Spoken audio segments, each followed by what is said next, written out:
The killing field began at the end of the trench, where the last blade of scrub grass surrendered to glass. Beyond that, the plain shimmered with heat and old violence. Sentinel masts bristled like black reeds out of a mirrored lake, each one wrapped in coils and gills and the tiny eyes of machines that never slept.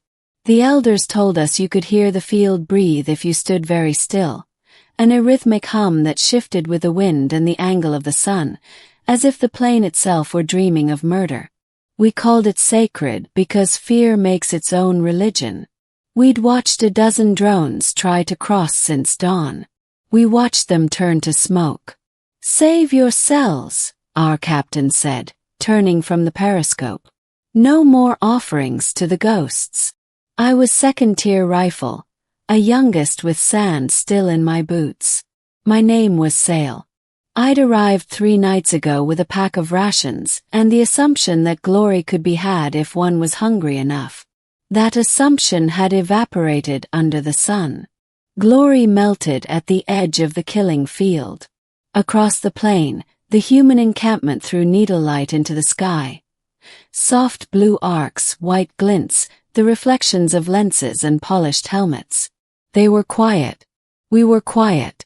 Between us stretched 30 measures of sparkling death and old rumors.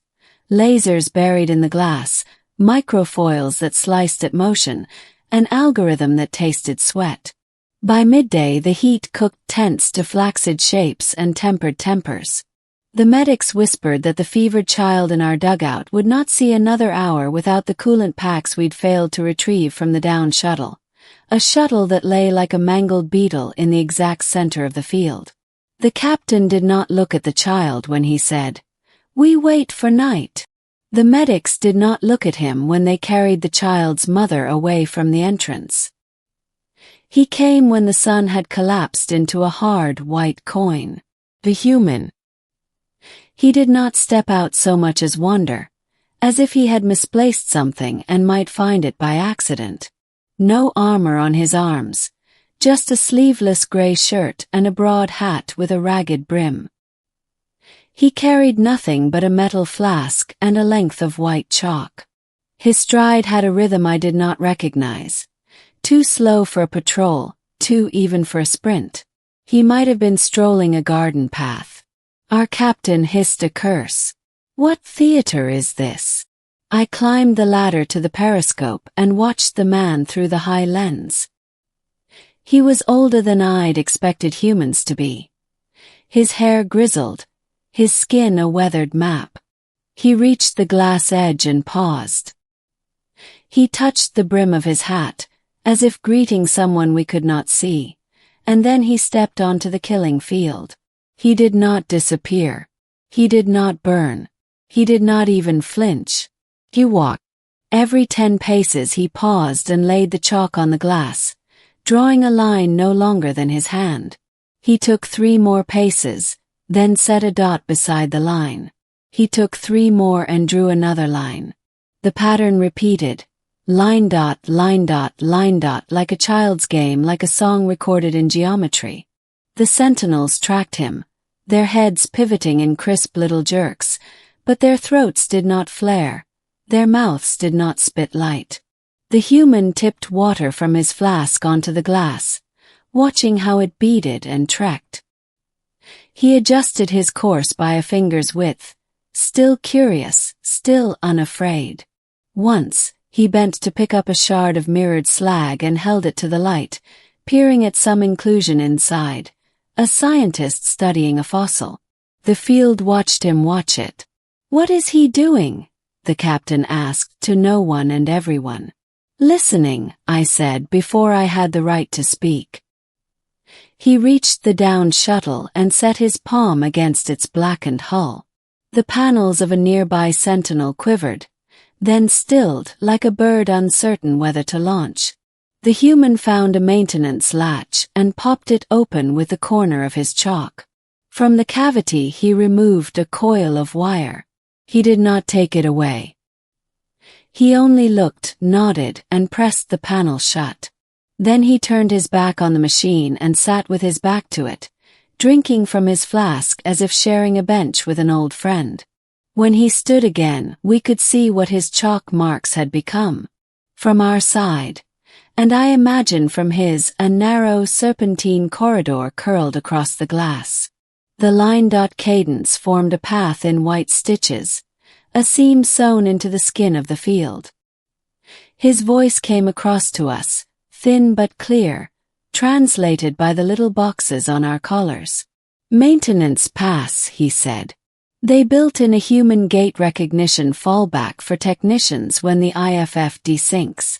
68 to 72 beats a minute. Arms loose. No sudden stops.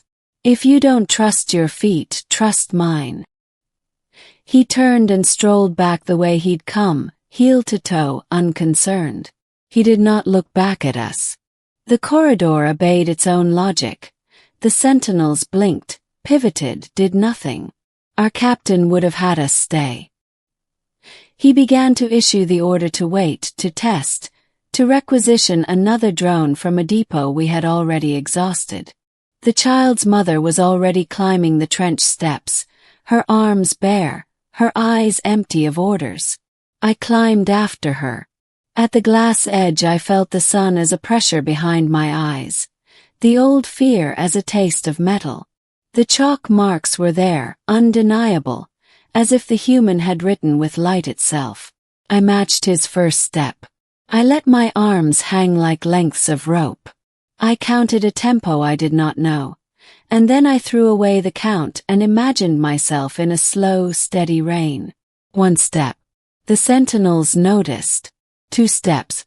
The glass sang very faintly, like a bottle's neck when the wind leans across it. 3 steps. Blame. Blame. Behind me the mother came. The medics came with a litter. The captain followed because the only way to keep a thing from becoming a story is to be part of it. At the shuttle I felt the field exhale. It is nonsense to tell you that a machine can be relieved, and yet I swear that is what it was. The human was leaning there, hat tipped back, eyes creased in a smile that did not show teeth. "Name's Garin," he said. "You'll want the coolant packs and the medkit. And you'll want to go back the same way you came. The field's old. Can learn new cruelties fast." Our medic bowed without meaning to. The boxes translated neither gratitude nor awe cleanly, so nothing was said. We loaded what we could. We turned and we walked the stitched seam back across the glass. The field watched and did not bite. After, when the child's fever fell and the trench filled with quiet again, rumor took and did not let go. The human's casual walk became a procession.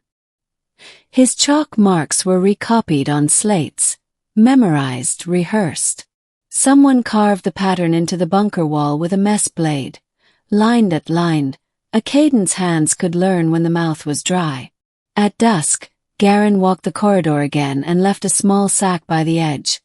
More chalk, a flask, a scrap of paper printed with a beat chart and a note that simply read, "This is ours to survive. No one crosses the killing field," the elders used to say. And we believed it because we had no counterstory. Now we have one. A man in a ragged hat strolled across it in the heat of noon and made a seam for our steps. It was not courage as a shout or a charge. It was courage as a rhythm, as ordinary as a walk to water. We still speak softly around the field. We still listen to its breath. But when night presses and children burn with fever and there is a corridor stitched in chalk, we do not pray to the plane.